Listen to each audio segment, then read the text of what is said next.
All of you. Welcome back to my channel. I hope आप लोग बहुत अच्छे होंगे एंड हाँ, आज उड़ीसा का एक त्यौहार है सो दैट उड़ीसा का वो भी आपका वेस्ट उड़ीसा का पश्चिम उड़ीसा जिसको हम बोल सकते हैं। तो उसके अकॉर्डिंग हम क्या करेंगे ना, पहले विश कर लेंगे। तो happy Nuakhai to everyone, Nuakhai Johar समस्त मन को। एंड चलो, क्योंकि हम सारे लोगों को हैप्पी हैप्पी रखते हैं तो वैसे ही हम लोग एक ट्राई करें। अच्छा, नेक्स्ट पॉइंट हम जानते हैं कि टाइम शॉर्टेज हो गया है। टाइम शॉर्टेज हो गया है बिकॉज ऑफ मैं थिंक कर रही थी कि आप लोगों को और एक दो दिन में सब कुछ कंप्लीट करूं, तो मैं पॉसिबल भी करवा दूं कि ये पूरा बुक का एक मतलब जेंडर स्कूल एंड सोसाइटी का जितना मैंने इम्पोर्टेंट टॉपिक दिया है उसको कवर करते हुए जो वीडियो आएगा, एक ही वीडियो आएगा। आई होप एक वीडियो आएगा, अगर ज़्यादा से ज़्यादा ज़रूरत पड़ा तो दो वीडियोस आएंगे। एंड पूरा पूरा बुक का रिवीजन हम लोग करने वाले हैं उसी में ही। एंड हाँ, जो एक आध टॉपिक है जो किरण बेदी, कल्पना चावला, ये सब के बारे में मैंने आपको पढ़ने को बोला है, वो आप स्टोरी जैसा है, मैं लास्ट मोमेंट में पढ़ाऊँगी। वो शॉर्ट जैसा 5-10 मिनट का टाइम लगता है, तो वो मैं आपके एग्ज़ाम के पहले पहले ही दे दूँगी। उसको इतना इम्पोर्टेंस मत दीजिए, उसको आप एट ए टाइम पूरा पढ़ के करना है, क्योंकि कभी कभी ऐसे भी क्वेश्चन आते हैं कि मिडिल एज में कौन कौन थे। सो पहला तो चीज़ है कि आपको सिलेबस वाइज उनके नाम को याद रख लेना है एंड थोड़ा थोड़ा थोड़ा थोड़ा सबके बारे में लिखना है। मैं बोलूँगी थोड़ा थोड़ा अगर लिखोगे तो बहुत डिफिकल्ट हो जाएगा, उससे बेटर होगा कि सिंगल जो होगा उसको आप अटेंड करना। जैसे कि जस्ट लाइक सत्यभामा के बारे में लिखो, या फिर जैसे मेंशन हो गया कल्पना चावला के बारे में, इंदिरा गांधी के बारे में लिखे, तो उसी को मेंशन करिए, वो बेटर रहेगा शॉर्ट के अकॉर्डिंग। ठीक है। एंड उसमें आपको 1.5 पेज लिखना है, थोड़ा सा उनका बर्थ काम हुआ था, उनका एजुकेशन क्या है, उन्होंने क्या किया था इंडिया के लिए और वुमेन एजुकेशन के लिए और वुमेन एम्पावरमेंट के लिए, वुमेन अवेयरनेस के लिए। बस इतना करने से हो जाता है उस यूनिट का, fourth unit, okay third unit का। फोर्थ यूनिट बहुत ही शॉर्ट क्वेश्चन को कैरी करता है, तो उस अकॉर्डिंग लीगल प्रोविजंस हैं एंड डिवीजन ऑफ लेबर के ऊपर है, वुमेन राइट्स के ऊपर है। ये 3 क्वेश्चन करके जाओगे, मैं बता दूंगी। डिवीजन ऑफ लेबर जो है ना, मैं आपको अभी भी जो पढ़ाऊंगी उसमें भी ये मेंशन्ड होगा। एंड उसमें सारे कुछ तो आप याद नहीं रख सकते, बट हाँ मैं आपको हिंट दे सकती हूँ कि कौन सा क्वेश्चन से थोड़ा थोड़ा जो आपने याद रखा क्या लिख दोगे तो वो क्वेश्चन का आंसर भी कंप्लीट हो जाएगा, क्योंकि हम तो पूरा बुकिश को याद नहीं रख सकते, या फिर जो परसेंटेज है वो मे बी अभी तक चेंज हो गया है, तो उतना तो याद नहीं रख सकते, तो जितना हो पाएगा हम लिखेंगे। नेक्स्टली यहाँ पे जितना अभी मैं स्टार्ट करने जा रही हूँ तो बहुत सारे क्वेश्चन है, स्टार्टिंग फर्स्ट यूनिट का पूरा दिया गया है। So first second and first के साथ साथ फिफ्थ यूनिट का लास्ट क्वेश्चन भी आ जाता है, तो उसको भी मेंशन किया गया। So let's start. Today's first question is concept, meaning and scope of gender, right about the gender discrimination. ठीक है, 1.1 एंड 1.2 दोनों ही आ जा रहे हैं। तो इंट्रोडक्शन देंगे, फटाफट करेंगे सो दैट मैं जो इन्फॉर्मेशन दे रही हूँ एंड जो आइडियाज़ दे रही हूँ उसको कैरी करो, पिक लाइन को ले लो एंड एक दो बार आप तो सुन ही सकते हो। आपके पास टाइम तो ज़रूर होगा, पूरा बुक रिवीजन करने में आपको एटलीस्ट 1 डे टाइम लगेगा। मैं वीडियोस दे दूँगी, एक ही वीडियो में सारा कुछ दे दूँगी, तो ऑलमोस्ट मुझे जितना लगता है कि आपके अकॉर्डिंग इसको अगर करके जाओ तो एटलीस्ट आप 4 घंटे के अंदर पूरा बुक रिवाइज कर सकते हैं। ठीक है। सो माइंड में रखना, मैं जैसे जैसे बोल रही हूँ उसी इंफॉर्मेशन को आप सारे क्वेश्चन में यहाँ पे ऐड कर सकते हो। ये पेपर ऐसा यूनिट थर्ड को छोड़ के एक आंसर का इंफॉर्मेशन आप घुमाते फिराते हुए सारे क्वेश्चंस में ऐड कर सकते हो, इसलिए माइंड पे फोकस करो कि क्या चीज़ मैं बोल रही हूँ। First one, that is a gender. Gender क्या होता है आप जानते हो, that is different from this sex. Gender ना सेक्स से बहुत ही अलग होते हैं। ठीक है, जेंडर सेक्स से बहुत अलग होता है। जेंडर कल्चर सोसाइटी बनाता है। ठीक है, मैं स्टोरी जैसा बोल रही हूँ, अभी बहुत टाइम हमारे पास शॉर्टेज है इसलिए स्टोरी जैसा बोलूंगी। जेंडर क्या है ना, gender refers to the cultural and socially constructed and differences between the two sexes, and it was one kind of thing, stereotypical thing। stereotypical है, that means इसको कौन बनाते हैं, stereotype क्या है, जो रिपीटेड थॉट्स होते हैं। सो हमारे जो पहले से एंशियंट पीरियड से चला आ रहा है ना, मिडिल एज, एंशियंट पीरियड, ये में आप जानते हो कि हिंदुइज्म आया, मुस्लिम आया, different type of Jainism, Buddhism, बहुत कुछ आया है। उसके बाद ब्रिटिश वर्ल्ड आया, मॉडर्न वर्ल्ड आया। तो इसमें एक ट्रांजिशन हुआ है वुमेन एजुकेशन का, वुमेन एम्पावरमेंट का। बट उससे पहले जेंडर बहुत इंपॉर्टेंट चीज है कि जेंडर क्या है। Gender is sex, gender is different from the sex. हम मैं बोल रही हूँ जेंडर डिफरेंट होता है सेक्स से। सेक्स क्या होता है? That is a biological thing. आपके बायोलॉजिकल बॉडी बिहेवियर जो है उसके अकॉर्डिंग आपका जो हम बोलते हैं प्राइवेट पार्ट जो ह्यूमन बींग्स के होते हैं, that is not private, actually वो सेक्सुअल पार्ट है। तो जब लोग उसको बोलने में हिचकिचाते हैं तो दैट इज कॉल्ड स्टीरियोटाइप। तो उसी चीज के ऊपर डिपेंड करता है यू आर फीमेल और you are male, you are girl child और यू आर बॉय चाइल्ड, ऐसे हम मेंशन करते हैं। बट जब एक बेबी ग्रो करता है तो हम गर्ल बेबी को भी बेबी बोलते हैं, बॉय बेबी को भी बेबी बोलते हैं। बट व्हेन सी और ही becomes grow longer and longer for the periodically point or for the ages point, अगर हम देखें कि वो ग्रो कर रहा है फ्रॉम दैट पॉइंट, हम यहाँ पे मेंशन कर सकते हैं कि उसके बॉडी में भी चेंजेस आ रहे हैं, प्लस उसके थिंकिंग में भी चेंजेस आ रहे हैं। ये थिंकिंग किसने क्रिएट किया? ये थिंकिंग क्रिएट किया सोसाइटी ने। सोसाइटी में जो लिविंग कल्चर है, जो मूवमेंट करता है, जस्ट लाइक होता है ना, देखो अभी अगर एक जगह पे हवा आ जाए तो क्या होता है, पार्टिकल, जितने भी पार्टिकल्स हैं सब मूव करने लगते हैं, दौड़ते रहते हैं, और कभी कभी हमारे आंखों में घुस जाते हैं, मुंह में घुस जाते हैं। सेम थिंग थिंकिंग में भी वही होता है। सोसाइटी एंड कल्चर, सोसाइटी अगर लिविंग है ना, तो क्यों लिविंग है? Due to culture. Culture tradition जो उसके अंदर है, एंड ये कल्चर किसके थ्रू जाता है? कल्चर का कोई हाथ पैर है क्या? नहीं, ये ग्रो करता है due to human beings, because human beings के पास क्या है? बहुत सारा थिंकिंग एबिलिटी है, एंड वो अपने जीन्स के थ्रू, अपने वे ऑफ टॉकिंग के थ्रू अपना एक टाइप का थिंकिंग को दूसरे पर्सन तक पहुंचाता है। सो दैट इज, और that's why we call that, ये जो जेंडर है ये किसने क्रिएट किया? Socially constructed. इसलिए हम बोल सकते हैं ये सोशियली कंस्ट्रक्टेड है। आपने डिफरेंस देख लिया होगा। इससे क्या होता है ना, जेंडर आइडेंटिटी बनता है, आपका एक आइडेंटिटी मिलता है। कौन क्रिएट करेगा? सोसाइटी। पहले तो आप बच्चे थे, बच्चों के साथ साथ आपको ग्रो करना पड़ा, your character will be change, आपके कैरेक्टर चेंज होने लगे। ये कैरेक्टर जब चेंज होता है, सोसाइटी आपको दिखाता है कि you are a boy, so you should follow your father, not your mother.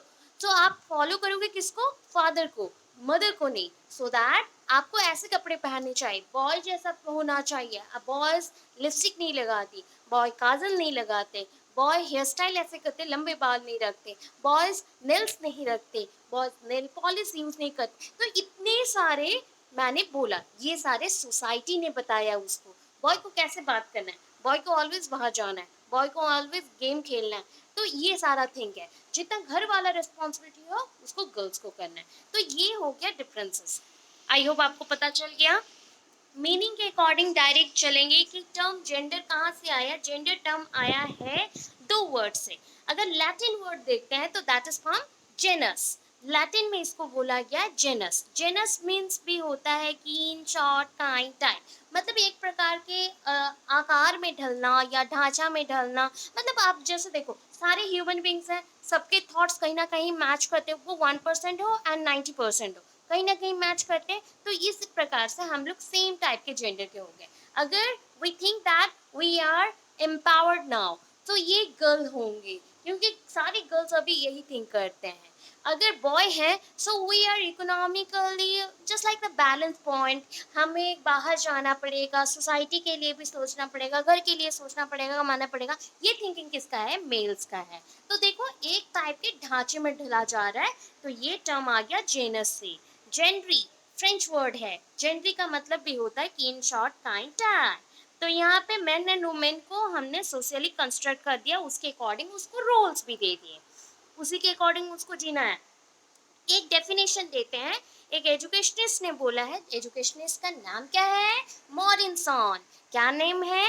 Morrison. Actually Morrison भी बोलते हैं, कहीं कहीं पे अगर लैटिन वर्ड से ये टर्म हमने उनका नाम लिया था तो मॉरिसन वहाँ पे था। ओके सॉरी, थोड़ा स्क्रीन घूम गया, मॉरिसन था, बट यहाँ पे हमने मॉरिसन लिखा है अकॉर्डिंग टू योर बुक। तो यहाँ पे मेंशन है gender refers to socially constructed personality with the processing और परसिस्टिंग एंटिटी। एंटिटी होता है आपका आकार और अवस्था, दैट इज ये स्टेज कैसे मिलता है, सोसाइटी कंस्ट्रक्ट करता है, इसलिए आपके पर्सनालिटी में चेंजेस आते हैं एंड उसके साथ ये बहुत दिनों तक, लॉन्गर पीरियड तक, जब तक आपका डेथ नहीं होता तब तक ये रहेगा। ओके, देन अभी देखो इनइक्वालिटी एंड इक्वालिटी। अभी हमने ब्रीफ कंसेप्ट देंगे जेंडर इक्वालिटी, जेंडर इनइक्वालिटी, जिसको ना आप बहुत जगह पे यूज कर सकते हैं। जैसे कि आपको लिखता है कि जेंडर इन्फ्लुएंस करता है क्या, 5th यूनिट का है, gender as a factor influencing society और नॉट। तो वहाँ पे भी सेम आंसर आप लिख सकते हो, पूरे मार्क मिलेंगे, फुल मार्क्स मिलेंगे। ठीक है, तो आपको आइडियाज मैं दे रही हूँ कि कितना जगह पे आप यूज करते हो। जेंडर इक्वालिटी क्या है, मैं पूरा फटाफट बोलती हूँ। Gender equality aims to achieve genuine equality between men and women. देखो इक्वालिटी, जैसे कि आप अगर 4 रोटी खा रहे हो, मेल हो, आप 4 रोटी खा रहे हो, एक वुमेन आई, उसको भी उतना ही भूख लगा है तो वो भी 4 रोटी खाएगी, दैट इज कॉल्ड इक्वलनेस। ठीक है, ये इक्वलनेस है, equalness in everything, every opportunity, in every educational point, in every institutional point, in every religious point, political point, everything. Reservation में भी सेम होगा।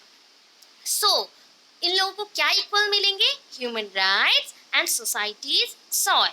सो ह्यूमन राइट्स क्या होते हैं, आप जानते हो 6 हमारे पास ह्यूमन राइट्स हैं, उसके अंदर बहुत सारे आर्टिकल्स हैं इक्वलनेस के लिए। अभी ये होता है कि राइट टू इक्वालिटी, या फिर right to freedom, right to thought, right to give opinion, right to move anywhere across the world. तो ये सारे चीज़ हैं जो ह्यूमन राइट्स में आता है। राइट टू वोट, आप वोट भी दे सकते हो। तो ये सारा चीज़ कहाँ पे हमें घुसाना है, हमें इम्प्लीमेंट करना है सोसाइटी के सॉइल में। हो गया, अभी इक्वालिटी जान गए, और भी उसके पॉइंट्स मैंने दिए हैं डिफरेंट वेज से, जो कि United nation universal declaration of human rights के अकॉर्डिंग। वही ह्यूमन राइट्स किसने दिया था ना, यूनाइटेड नेशंस यूनिवर्सल डिक्लेरेशन में बताया गया था ह्यूमन राइट्स के बारे में, तो उसको फिर से मेंशन किया है। अभी जेंडर इनइक्वालिटी क्या होता है, इनइक्वालिटी देखो, जिसमें मैंने इक्वल किया था उसमें आप इनइक्वल कर दो। So found in every society, that is a gender inequality. Okay, gender inequality comes in many ways, that is from the sexual part or the sexual thinking or gender roles. That means if you think that girl and boy, they are not same. Why? Why they are not same? Because girl childs are very soft, they are very nurturous type, they are nourishing in the home, they are not feel okay in the outside in the midnight. So they are just like a flower, they grows in the house, and they care everyone, right? But ये चीज को अगर हम change करें तो हमें इक्वलनेस डालना पड़ेगा। अगर मैं बॉयज के कैटेगरी में बोलती हूँ, बॉयज के माइंड में ये सब डाला गया है कि गर्ल्स को ऑलवेज सॉफ्ट थिंक करो एंड उनको ऑलवेज हैरिस करो, अब्यूज करो, उनको रेप करो, ये वायलेंस है, क्राइम्स है। उनको भी पॉजिटिविटी अगर दिया जाता तभी होता। सोसाइटी में अभी तक 30% मेल्स हैं जो कि गर्ल्स को इक्वली रेस्पेक्ट करते हैं, जैसे कि वो नीड करते हैं रेस्पेक्ट, इक्वली रेस्पेक्ट करते हैं, जैसे वो अपने मदर को या सिस्टर को रेस्पेक्ट करते हैं, अदर गर्ल्स को रेस्पेक्ट करते हैं, वैसे ही अपने इक्वलनेस को दिखाते हुए अपने कलीग सबको वो रेस्पेक्ट दिखाते हैं। तो फ्रैंकली स्पीकिंग, यहाँ पे जेंडर इनइक्वालिटी का मतलब होता है जेंडर रोल्स में इनइक्वालिटी, जेंडर सेक्सेस में इनइक्वालिटी और जेंडर में इनइक्वालिटी। ये हो गया। अभी देखो स्कोप ऑफ जेंडर, अगर जेंडर का कोई स्कोप हम देखते हैं तो क्या होता है, जेंडर स्टेरियोटाइप्स, जेंडर स्टीरियोटाइप्स पहले आ जाएगा। इसका स्कोप क्या है, जेंडर से क्या होगा ना, जेंडर स्टेरियोटाइप्स हमें सिंपली सिखाता है कि हमारे एट्रीब्यूट्स क्या होंगे, that is why you are behave like a girl or why you are behave like a boy। ये होते कैरेक्टरिस्टिक्स और द एट्रीब्यूट्स, आपके रोल्स। तो ये जेंडर स्कोप आपको सिखाता है कि आपको जेंडर स्टीरियोटाइप्स के अकॉर्डिंग रिपीटेड थॉट्स के थ्रू आपके अंदर कैरेक्टर्स डाले जा रहे हैं। Gender as a social construct, society इसको कंस्ट्रक्ट करता है एंड ये कैसे ग्रो करता है पता है, बाय सोशलाइजेशन प्रोसेस। तो सोशलाइजेशन का प्रोसेस कौन कौन है, कौन कौन उसके एजेंसीज हैं? फैमिली, स्कूल एंड सोसाइटी, जहाँ पे हम इम्प्लीमेंट करते हैं जेंडर के थॉट्स को। लास्ट पॉइंट पे चलते हैं, that is gender roles and relationship. आप जानते हो कल्चर एंड सोसाइटी के अगर हिस्टोरिकल पॉइंट ऑफ व्यू में देखते हैं तो role of man is different from the role of women, but nowadays almost 13.6% males are also think that they are also equal in everything with the females. They also give birth, they also try to make some dishes, they also wash some dishes, they also cleaning their house or just like chopping vegetables etc. But ये चीज ancient में नहीं था। क्या है यहाँ पे देखो, responsible for taking care, role of man taking care of the family, financially responsibility लेना, गाइड करना एंड फाइनल डिसीजन लेना। फीमेल्स को पहले तो फाइनल डिसीजन लेने नहीं दिया जाता है। Even in India females 70% females are not good enough to take decision according to और एज पर देयर फैमिली। अभी तक भी यही होता है, आपको कुछ भी करना हो आपके फैमिली का डिसीजन लेना बहुत इंपॉर्टेंट होता है। एंड रोल ऑफ वुमेन क्या है ना, वो घर के सारे काम के लिए इंचार्ज जैसे हैं, वो रेस्पॉन्सिबिलिटी लेते हैं कि हर एक मेंबर को सारा कुछ मिले, नर्सिंग करते हैं अपने फैमिली मेंबर्स को। ये हो गए पॉइंट। अभी आते हैं 1.2 में, that is the gender discrimination.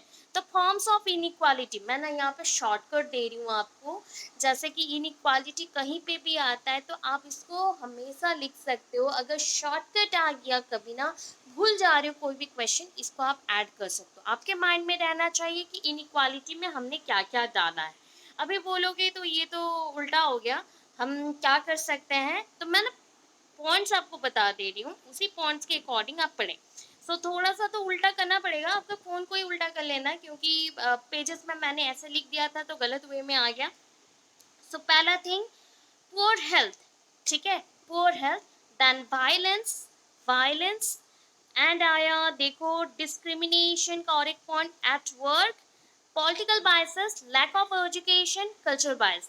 अभी देखो ना, आपका ये क्वेश्चन है फैक्टर्स के अकॉर्डिंग, ठीक है, सोशियोलॉजिकल फैक्टर और सोसाइटी के अकॉर्डिंग जो फैक्टर्स हैं, फैक्टर इन्फ्लुएंसिंग जेंडर इनइक्वालिटी, ठीक है, political factor, educational factor, economical factor, employment factor, physical factor, इतने सारे फैक्टर्स हैं। वही फैक्टर्स के बारे में हम यहाँ लिख रहे हैं। पुअर हेल्थ, अगर देखा जाए पहले के टाइम पे इन एंशियंट पीरियड, मेरा बात सुन लो, स्टोरी जैसा याद रख लो, उसी को याद करके चले जाना। यहाँ पे ज़्यादा पॉइंट्स मैं नहीं बोलूँगी, बट स्टोरी जैसा पढ़ने को हमेशा बोलती हूँ, बिकॉज वो बहुत काम आता है, फ्यूचर में भी काम आता है। So poor health, as per the ancient period evidences अगर आप देखते हो तो पहले के टाइम पे ना females are not getting any type of comfort to show their body or to check up their body in front of male doctors। तो पहले के टाइम पे ये होता था, इसके वजह से फीमेल इन्फेंटिसाइड्स और फोइटिसाइड्स बहुत होते थे, मतलब गर्ल चाइल्ड्स को मर जाना पड़ता था, या फिर गर्ल जो फीमेल्स होते थे वो भी मर जाते थे इन्फेक्शन से, या फिर अगर गर्ल चाइल्ड कहीं पे जन्म हो गई, बर्थ ले लिया, तो उसको एक कर्स माना जाता था, एक सीन माना जाता था एंड उसको मार दिया जाता था। तो ये बहुत ज़्यादा केसेस है। अगर एक गर्ल चाइल्ड और फीमेल एजुकेटेड नहीं होगी तो वो क्या अपना हेल्थ केयर के बारे में जानेगी? नहीं जानेगी। सो दैट बहुत लोग मारे जाते हैं। अच्छा, अभी देखते हैं एट वर्क। एट वर्क में आप जानते हो मतलब every time in every office also कुछ ऐसे भी तो गर्ल्स होंगे जो बहुत ज़्यादा एक्सट्रीमली फैशनेबल होंगे, कूल होंगे एंड हम बोल सकते हैं मॉडर्नाइज भी हो गए हैं। बट पहले के टाइम पे तो ये ऐसा नहीं था, फिर भी रेप केसेस होते थे, सेक्सुअल अब्यूजमेंट होता था, हैरेसमेंट होता था, सारे टाइम पे हमें डर डर के जीना पड़ता था। पॉलिटिकल बाइसेस में देखें तो अनइक्वल पॉलिटिकल राइट्स भी देखे गए हैं मेन एंड वुमेन के लिए। Lack of education, every time in education system also drop out rate females के ज़्यादा होते हैं, गर्ल्स के ज़्यादा होते हैं, because within the 5 kilometres there is no school. और एस्टैब्लिशमेंट नहीं हुआ है, गर्ल चाइल्ड को एजुकेशन नहीं मिला, गर्ल चाइल्ड को रिस्पॉन्सिबिलिटी लेना है, वो इसलिए घर पे रहेगी, सारा काम करेगी, बट बॉय चाइल्ड फाइनेंशियली आपको बड़ा होकर सपोर्ट करेगा, सो उसको हम सेंड करते हैं स्कूल्स को। ऐसा बहुत सारा देखने को मिला है। कल्चरल बाइसेस अगर देखें, कल्चर के according after marriage husband dominate always, ठीक है, हस्बैंड ऑलवेज डोमिनेट करते हैं फीमेल्स को या फिर उनकी वाइफ को। क्यों ये चीज होता है, क्यों इक्वलनेस नहीं आएगा? दोनों चीजों को, दोनों पर्सन्स को इक्वल थिंक करो, उनको ह्यूमंस थिंक करो, ना कि उनको फीमेल एंड मेल थिंक करें। फीमेल्स का एक एक्स्ट्रा पावर है कि दे गिव बर्थ, वो बर्थ कर सकते हैं। सो उसके वजह से ही आप क्या बन सकते हो, फादर बन सकते हो, यू बिकम ए फादर। सो आपको इक्वलनेस रखना चाहिए, फिर भी कल्चरल वाइसेस आए हैं। अभी ये चीज सबसे इंपॉर्टेंट है जो मैंने शॉर्टकट ट्राई किया है, पूरे बुक से छाप के नहीं लिखा, बहुत ही अपने पॉइंट ऑफ व्यू से डाल डाल के ढूंढ ढूंढ के केसेस को लिखा है। सो वायलेंस के अकॉर्डिंग देखेंगे ना, वुमेन मतलब अभी तक भी बहुत ज़्यादा ही हैरेस्ड हो रही हैं। जस्ट लाइक एवरी 42 मिनट्स में एक सेक्सुअल हैरेसमेंट का केस आता है, एवरी 43 मिनट्स में किडनैपिंग का केस आता है, एवरी 93 मिनट्स में एक बर्निंग का केस आता है, जैसे घर पे लड़की को जला दिया ड्यू टू क्या, क्या नहीं मिला था, दहेज नहीं मिला, दैट इज दाउरी। दाउरी एक्ट इसलिए बना था। इन 26 मिनट, एवरी 26 मिनट्स में एक वुमेन्स को मोलेस्ट किया जाता है, एवरी 34 मिनट्स में रेप केसेस आते हैं। तो ये सारा चीज़ है जो कि बहुत इंपॉर्टेंट है। इसके बाद आते हैं जेंडर डिस्क्रिमिनेशन इन इंडिया। अगर United Nation Development Programme UNDP के अकॉर्डिंग देखते हैं, ये रिपोर्ट 2003 में 13 में आया था, gender inequality index, that is called GII. उसके अकॉर्डिंग श्रीलंका का पोजीशन था 75th में, नेपाल का 102nd में, बांग्लादेश का 111th में, पाकिस्तान का 123 में और 23rd में, एंड इंडिया का 132 और 132nd में था। ऑन डिफरेंट फील्ड्स अगर देखते हैं, अगर हम पॉलिटिकल बेसिस में देखें, हमारे कंट्री लेवल फोर्स अगर देखेंगे, फिर पॉलिटिकल बेसिस पे देखेंगे। कंट्री का लेबर फोर्स अगर देखा जाए, इंडिया में मेल जो भी है और मेन जो है 80.7% वो वर्किंग है, एंड ओनली 29% वुमेन है जो वर्किंग है। बट यूएसए में अगर देखें, ऑलमोस्ट इक्वल इक्वल ना हो, फिर भी देखो ये ऑलमोस्ट 60 के आसपास है, ये 70 के आसपास है, ठीक है।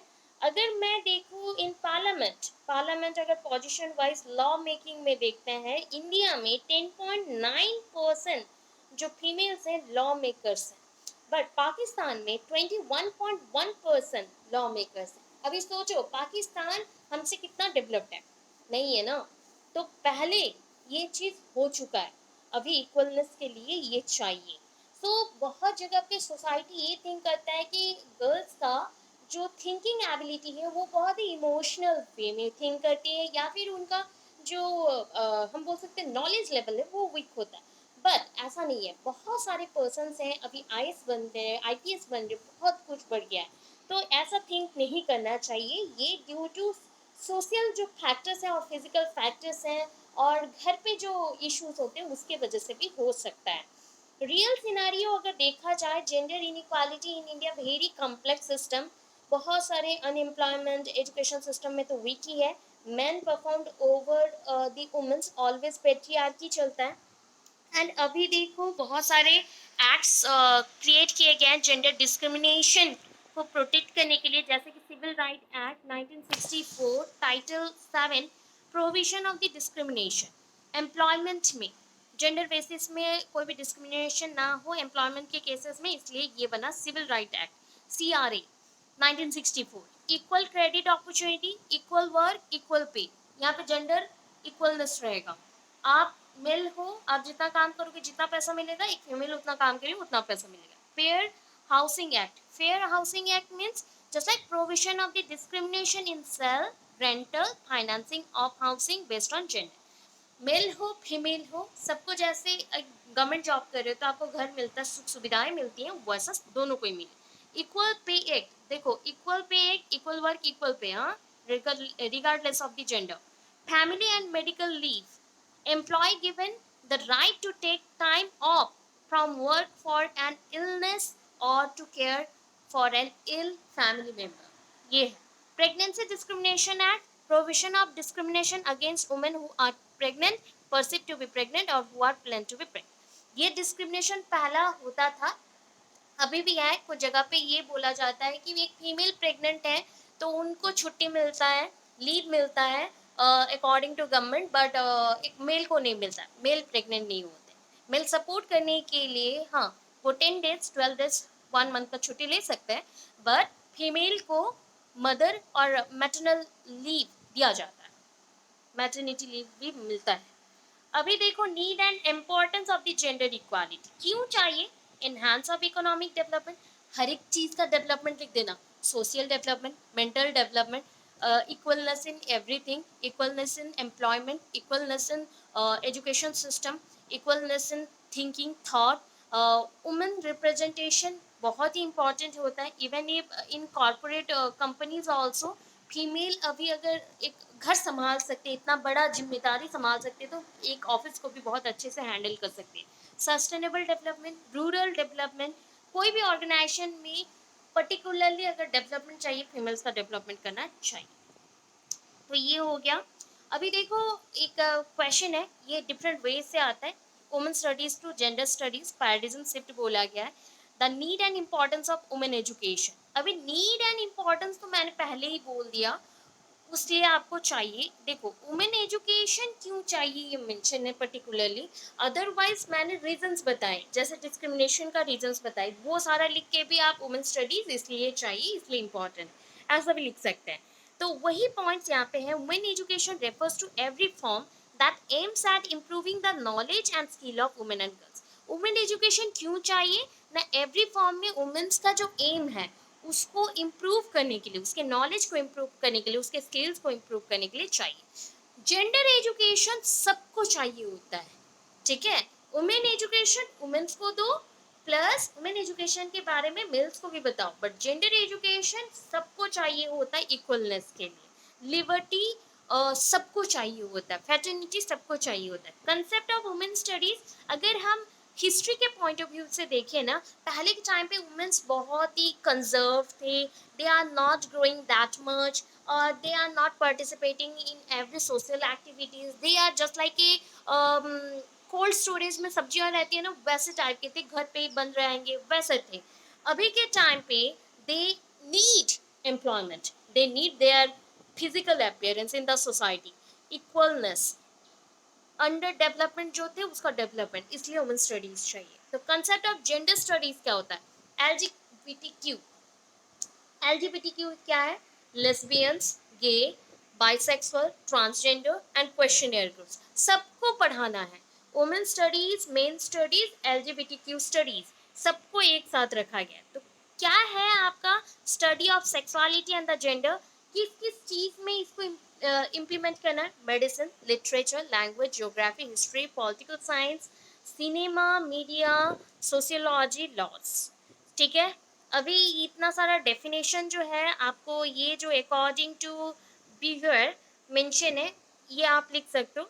अदरवाइज ये स्कम्पचर का भी लिख सकते हो, स्कम्पचर थोड़ा बड़ा हो जाएगा, यहाँ पर छोटा सा पॉइंट है, डेफिनेशन है, उसको लिख देना। One is not born a woman, one becomes one. हम जो बोलते हैं ना कि तुम पैदाइशी गर्ल हो, वैसा नहीं होता है। एक इंसान इंसान ही होता है, ठीक है। वो जब पैदा होता है, अगर आपको अंधा बना दिया जाए और आपके बच्चे पैदा हो, आप मतलब उसको सिर्फ उसकी आवाज़ से ही पहचानो कि वो एक बेबी है, क्या आप उसको देख पाएंगे, जान पाएंगे वो कैसा है, उसका अपेयरेंस कैसा है, नहीं। तो वही थिंक करना है कि एक जब पैदा होता है एक बेबी, तो वो एक बच्चा ही है, एक ह्यूमन बींग्स है, वो कोई गर्ल या बॉय नहीं है। उसको डिस्क्रिमिनेट मत करो, उसके रोल्स को ही हम चेंज करते हैं थ्रू जेंडर, ठीक है। ये नीड है, नीड ऑफ वुमेन एजुकेशन। अभी नीड ऑफ वुमेन एजुकेशन वहाँ पे ऑलरेडी लिखे थे, इसलिए फिर से नहीं पढ़ाऊंगी, आप देख सकते हो नोट्स, नोट्स आपको बेटर होगा। Patriarchal system and its impact on women status. Patriarchy क्या होता है पता है, एक होता है मेट्रियार्कियल, एक होता है पेट्रियार्कियल। पुरुष प्रधान देश जहाँ पर डिसीजन पापा या बड़े भैया या छोटा भाई या अंकल, ये सब लेते हैं। अगर मैट्रियार्कियल होता तो ये मातृत्व वाला होता, मतलब माँ या फिर मदर या फिर फीमेल्स अपना डिसीजन लेते। तो पेट्रियार्की एक वन काइंड ऑफ अभी ना ट्रेंड पे था, मतलब बहुत दिनों से ट्रेंड पे था कि एक प्रिवेलिंग जो सोसाइटी में जस्टिस चल रहा था कि ऑलवेज मेल ही सारा डिसीजन लेंगे, वही हो रहा था, मेल पावर बोल सकते। Characteristics of patriarchy: the rule of the father or the patriarch is a sense or rule of man. So ये rule of man है, सबको मानना पड़ेगा, फैमिली में जितने भी लेडीज हैं। एग्जिस्टिंग एट द आइडियोलॉजिकल और मैटेरियल लेवल, मतलब हर एक चीज में आपके आइडियोलॉजिकल हो या मैटेरियल लेवल में इसको रखा गया। An ideology of women subordination, इसको माना जाता है कि ये गर्ल्स को या वुमेन्स को दबा के रखते हैं। अंडरलाइंग बाइसेस, मतलब पूरा डिस्क्रिमिनेशन है दोनों के अंदर। Interacting with the other system in the construct और सोशल इंस्टीट्यूशन, मतलब हर एक चीज में डिसीजन कौन लेता, कल्चर हो, सोसाइटी हो, स्टेट हो या फिर कंट्री हो, जिसमें भी मेल लेगा।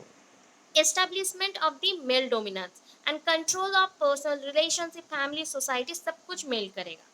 No state keeps changing over time, बहुत दिनों से चेंज नहीं हुआ था, फिर इसको अभी चेंज किया गया है। तो पेट्रियार्कियल सिस्टम में तीन चीज आते हैं। हाँ, male dominance, male identification and male centredness. Male dominance होता है जो डोमिनेट करते हैं सोसाइटी के फीमेल्स को। मेल आइडेंटिफिकेशन आपको ये स्ट्रेंथ देता है कि आप करेजियस हो, वॉरियर हो। आप ऐसे कुछ कुछ मेल्स होते हैं बहुत पतले दुबले होंगे, फिर भी थिंक करते हैं दे आर मेल्स और उनके पावर ही चलेगा, ऐसा आइडेंटिफिकेशन मिल जाता है सोसाइटी से। Male centredness, centre of activity और progression of male, always try करेंगे कि सिर्फ पुरुष प्रधान हो, मेल को ही हम बढ़ाएं, फीमेल को ना बढ़ाएं, ऐसा था। Role of women in nationalist movement, अभी मैंने एक बोला कि एक अगर क्वेश्चन आया कि मिडिल एज में मेल्स फीमेल्स कैसे अपने आप को अवेयर की या एम्पावरमेंट की, तो वहाँ पे अगर शॉर्ट क्वेश्चन हुआ, अभी जो पॉइंट पढ़े उसमें लिख सकते हैं आप, ठीक है। थर्ड यूनिट के लिए थोड़ा सा मैं हिंट दे रही हूँ, जैसे कि बिफोर इंडिपेंडेंस हुआ, आप वैसे ही मेंशन करेंगे, जैसे कि women from all over the world were participated in the national struggles, जितने भी national struggles हैं नेशन के लिए, डेवलपमेंट के लिए, सबने पार्टिसिपेट किया था as per the Gandhi ji call. Gandhi ji ने जब सबको बुलाया कि नॉन वायलेंस के साथ हम आगे बढ़ेंगे, तो ये चीज़ हुआ। सच मूवमेंट्स, कुछ कुछ मूवमेंट्स है जिसमें गर्ल्स ने बहुत या वुमेन्स ने बहुत सपोर्ट किया था, that is a non cooperation movement, खिलाफत मूवमेंट और खिलाफत आंदोलन, सिविल डिसओबीडियंस मूवमेंट, सॉल्ट सत्याग्रह, क्विट इंडिया मूवमेंट, ठीक है। अभी तक मतलब ये भी आया था जब स्वदेशी आंदोलन हुआ, उस टाइम पे भी गर्ल्स ने या वुमेन्स ने अपना जो गहने थे या फिर ऑर्नामेंट्स थे, ज्वेलरीज थे, वो भी दान कर दिया था स्वदेश को इंडिपेंडेंट करने के लिए। तो ये सारा चीज़ है। वुमेन ऑर्गेनाइजेशन बहुत सारे बने थे, जैसे कि 20th सेंचुरी में इंडिया में बहुत ज़्यादा ही ये डेवलपमेंट हुआ था। इन 1913 नलिनी दत्त, याद रखो, जो बुक में आपके नहीं है, मैं बहुत अच्छा अच्छा चीज़ बोल रही हूँ, फाउंडेड महिला समिति इन वेस्ट बंगाल, 1913 में ये हो गया था। 1910 में Sharda Devi, Sharda Devi Chaudhurani founded the Bharat Stree Mahamandal. In 1917 Annie Besant founded women India association, women's Indian association in Madras, ठीक है। अभी नेक्स्ट में चलते हैं। Lady Aberdeen and lady Tata, ठीक है, founded national council of women in India, NCWI, 1925 में। And Margaret Cousins founded all India women conference in 1927। Women movement in India after independence में अगर देखें तो 1970s के बाद क्या आया था, क्या चाहते थे वो actually, women's representation in government, government में पॉलिटिकल के जो क्षेत्र हैं या फिर फील्ड हैं उसमें हो उनका development, in attention to women in the development process में उनको अटेंशन मिले, एंड वायलेंस अगेंस्ट वुमेन्स ये डिक्रीज हो, ठीक है। इसके बाद आपको यूनिट 2 में जाना, फीमेल इन्फेंटिसाइड्स के अकॉर्डिंग जो पॉइंट्स हैं उसको करना है। फीमेल इन्फेंटिसाइड्स, क्योंकि ये शॉर्ट क्वेश्चंस हैं, फीमेल इन्फेंटिसाइड्स एंड फीमेल फोइटिसाइड्स, वायलेंस, मैं आपको वायलेंस का कुछ कुछ पॉइंट्स बोल चुकी हूँ। सो मैं ये दोनों थोड़ा बोलूँगी एंड वायलेंस, रेप थोड़ा-थोड़ा मैं बताते हुए चलूँगी। So our next topic is a female infanticide, right? Female infanticide.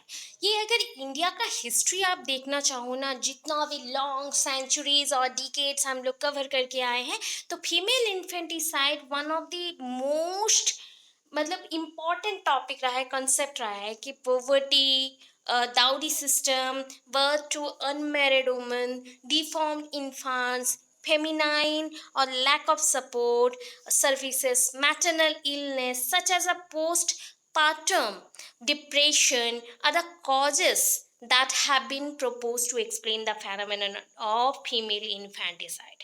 मतलब हम बोलना चाहते हैं यहाँ पे जो हम चाहते हैं ना कि act of killing a female child, जो ब्रूटली हम मार देते हैं किसी को बिना समझे, कोई भी गर्ल चाइल्ड को हम चाहते हैं कि उसको मार दिया जाए, ठीक है, आफ्टर बर्थ उसको मार दिया जाए बिकॉज वो गर्ल चाइल्ड है। तो ये चीज़ इंडिया में बहुत टाइम से चला आ रहा है। बहुत सारे रीजंस हैं इसके, जो मैंने रीजंस अभी बोला सिर्फ सुन के स्टोरी जैसा याद रखिए, जैसे एफएम सुनते हो ना, मेरे टाइम पे भी मैं ऐसे ही करती हूँ, बिकॉज बहुत जब लेंदी हो जाता है चीज़ तो हम स्टोरी सुनना पसंद करते हैं। जैसे कि डाउरी सिस्टम हो गया, ठीक है, पोवर्टी, गरीबी, डाउरी सिस्टम, दहेज प्रथा, बर्थ टू अनमैरिड, मतलब जन्म से लेके मैरिड अनमैरिड तक इतना ज़्यादा वुमेंस को सफ़र होना पड़ा था।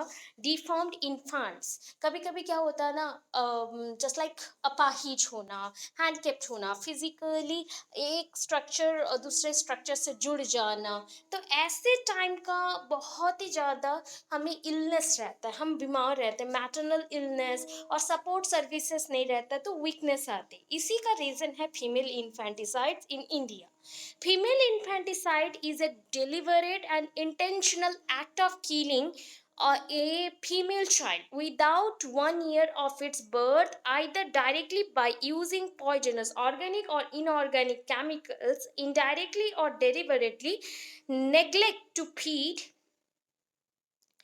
feed infant by either one of the parents or other family members। अगर बोला जाए कि हम लोग बोल रहे हैं कि मर्डर कर रहे हैं, ठीक है, मर्डर कैसे होता है, पॉइजनस दे दिए, कोई केमिकल दे दिए, इंजेक्शन दे दिए, मार दिए, तो कोई भी 1 साल का बच्चा भी नहीं है, गर्ल चाइल्ड से 1 साल से कम है आफ्टर बर्थ, ठीक है, उसको फैमिली के कोई भी मेंबर और फैमिली के कोई भी मतलब जो पेरेंट्स हैं, आइदर मदर और द फादर, कोई भी रीजन से डेलिबरेटली और कोई भी नेग्लिजेंसी की वजह से मार डाला, तो दैट इज कॉल्ड फीमेल इन्फेंटिसाइड्स, ठीक है।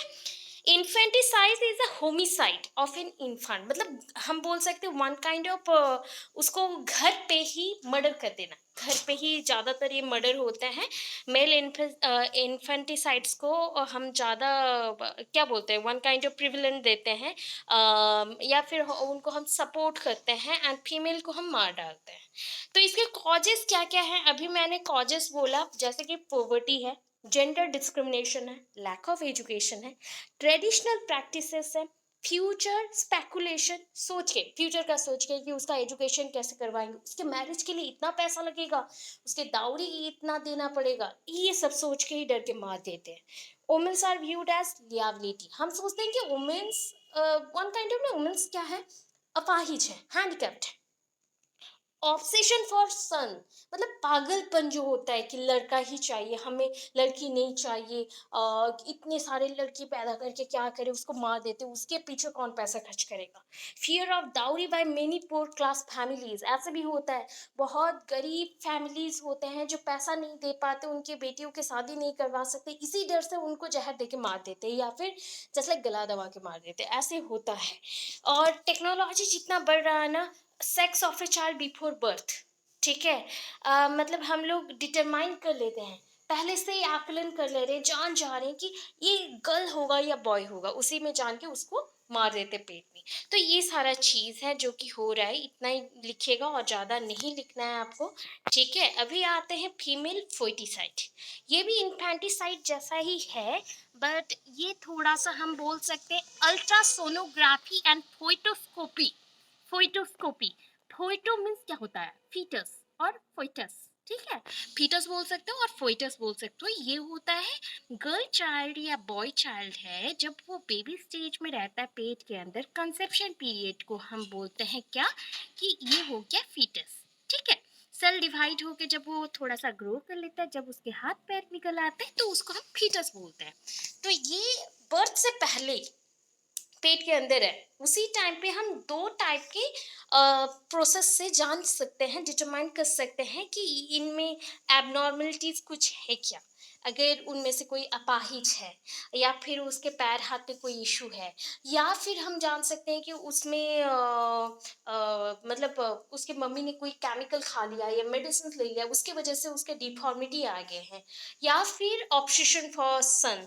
ये जे जो सब चीज़ आपने जाना ना, एक वन काइंड ऑफ हम बोल सकते हैं कि इसलिए एबॉर्शन एक ही प्रोसेस है। तो एबॉर्शन क्या जाता है, उसको जानने के लिए दो प्रोसेस है, अल्ट्रासोनोग्राफी, जो सारे फीमेल्स को पता रहती है, फिटोसोग्राफी और फिटोसोस्कोपी भी बोलते हैं, ग्राफी भी बोलते हैं बायोलॉजी में। इससे हम जान पाते हैं if it is a girl और इट इज़ ए बॉय, तो उससे डिटरमाइन होने के बाद उसको एबॉर्शन किया जाता है। एंड ये क्यों होता है, क्या फैक्टर्स हैं जो इसको और भी ज़्यादा सर्विंग करता है, just like evil of dowry. Dowry cases आप जानते हो, दाउरी डर के मारे ही मतलब पेरेंट्स मार डालते हैं पहले गर्ल चाइल्ड को। सोशल सिक्योरिटी, हम तो जानते हैं कि गर्ल चाइल्ड होने से उसको रेप किया जाएगा या फिर सेक्सुअली उसको हैरेस किया जाएगा, सोशली उसको डिस्टरबेंस में जीना पड़ेगा, उसका मेंटली वो मतलब हर दिन टॉर्चर होगी, एसिड अटैक होगा, बहुत कुछ हो सकता है। तो इसलिए उसको पहले ही सोच के एबॉर्शन कर देते हैं। रिलीजियन बेसिस पे भी बहुत सारे एक्टिविटीज होते हैं। स्मॉल फैमिली नॉर्म्स, जो हम दो हमारे एक अभी का सिस्टम चल रहा है, वो उसको भी बहुत लोग फॉलो करके बोलते हैं कि गर्ल चाइल्ड हो गया तो बॉय कब होगा, तो गर्ल चाइल्ड को मार दो, उसके नेक्स्ट टाइम हम लोग फिर ट्राई करेंगे गर्ल के वजह हम बॉय लेंगे।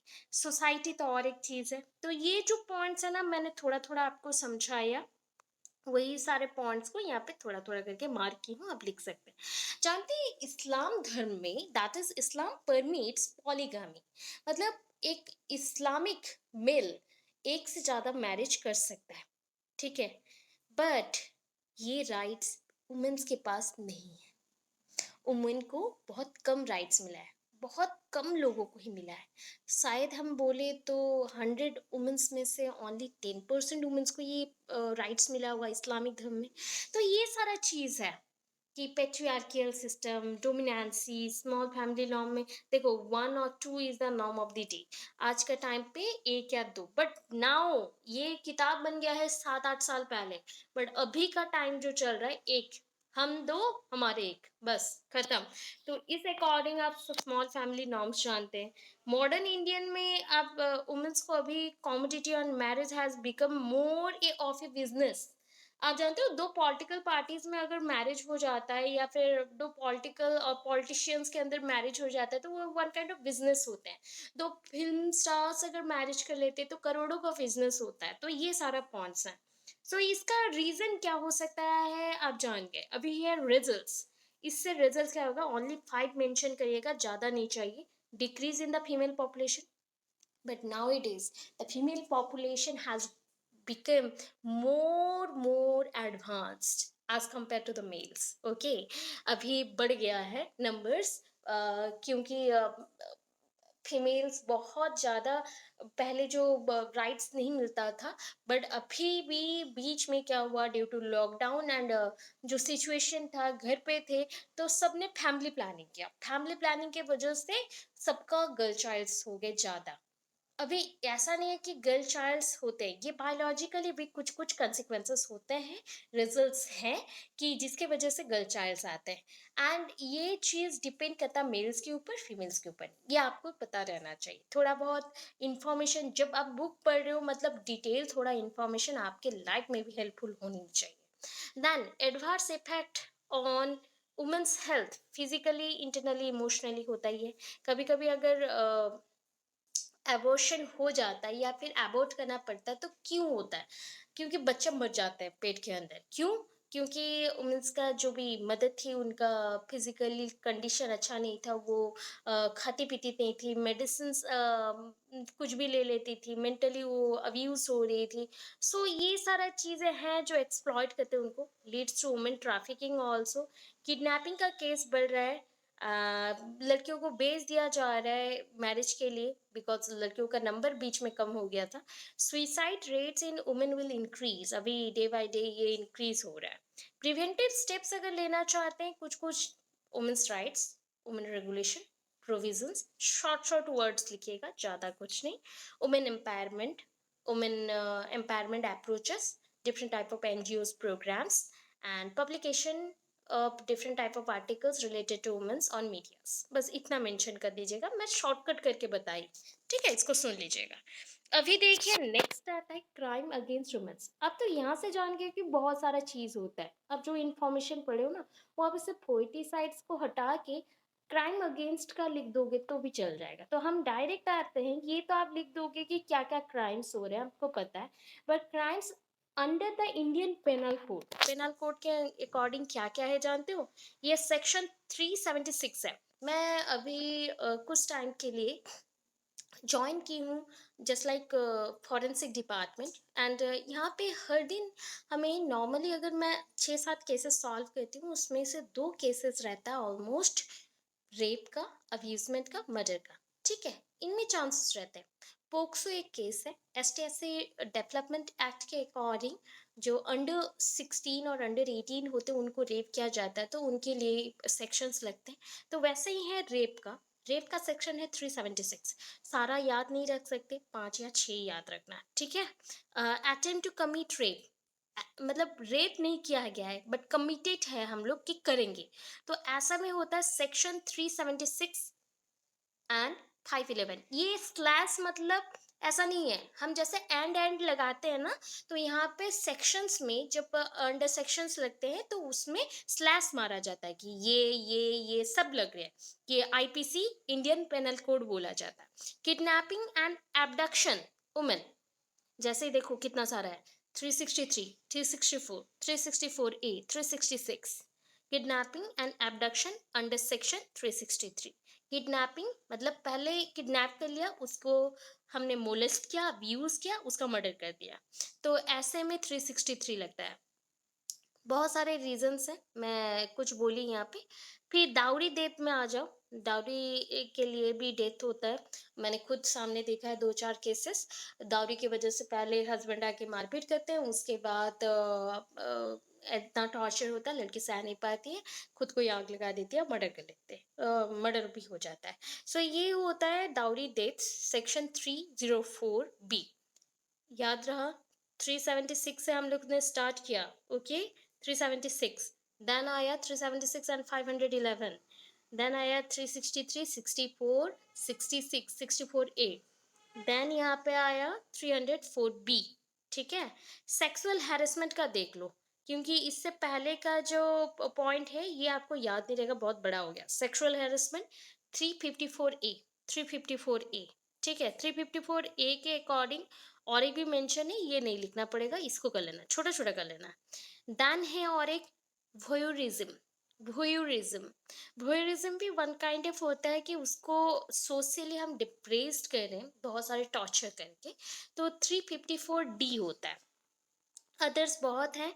अभी अगर हम देखें, insult to the modesty of the women, हम उसके डिफरेंट टाइप ऑफ फिजिकल फॉर्मिटी के अकॉर्डिंग अगर इंसल्ट करते हैं, इवन इफ एक गर्ल भी अगर दूसरे गर्ल को इंसल्ट करती है, उसके अकॉर्डिंग भी हम इंडियन पेनल कोड के अकॉर्डिंग सेक्शंस लगा सकते हैं, उसको पनिश कर सकते हैं, 5091 IPC। Then cruelty by the husband and his relatives, तो ये 498A, 498A, ठीक है। और मत करो, इतना में चलेगा, ठीक है, इतना में हो जाएगा। और crimes under the special and local laws, ये सारे लोकल लॉज का आपको नहीं करना है, अदर्स मेंशन करना हेडिंग, एंड इतना सा थोड़ा सा याद कर लेना। दाउरी प्रोहिबिशन एक्ट 1961, क्योंकि ना ये सारा सीटेट ओटेट के लिए बहुत इंपॉर्टेंट है। Dowry prohibition act, DPA 1961। Indecent representation of women, ठीक है। Act 1986, the commission of sati prevention act, ये सती प्रथा जो एक्ट था बना था 1987 में, वो है। Protection of women from domestic violence act 2005, ये न्यूएस्ट है। देन आया immoral traffic, that is human trafficking होता है ना, वुमेन्स ट्रैफिकिंग भी होता है, उनको लेके बेच दिया जाता है। तो ये 1956 हो रहा है। ये अभी गंगूबाई आया था, आप लोग जानते हो, वहाँ पे भी सेम केस दिखाया गया, लव अफेयर में फंसा के फिर बेच देना रेड लाइट एरियाज में, तो वैसे ही केसेस है। तो इतना करना है। देन वायलेंस में भी सुनो, आंख बंद करो, क्राइम जो है वायलेंस वही है। तो वही चीज आप लिखोगे, सिर्फ इंट्रोडक्शन चेंज कर देना कि violence is described as horrendous, मतलब हॉरिबल, ठीक है, हॉरर, डरावना, हॉरेंडस डीड्स, डीड्स मतलब work, activities of attacking, destroying, sabotaging, assaulting, molesting, killing और so forth, मतलब और भी कुछ हो सकता है।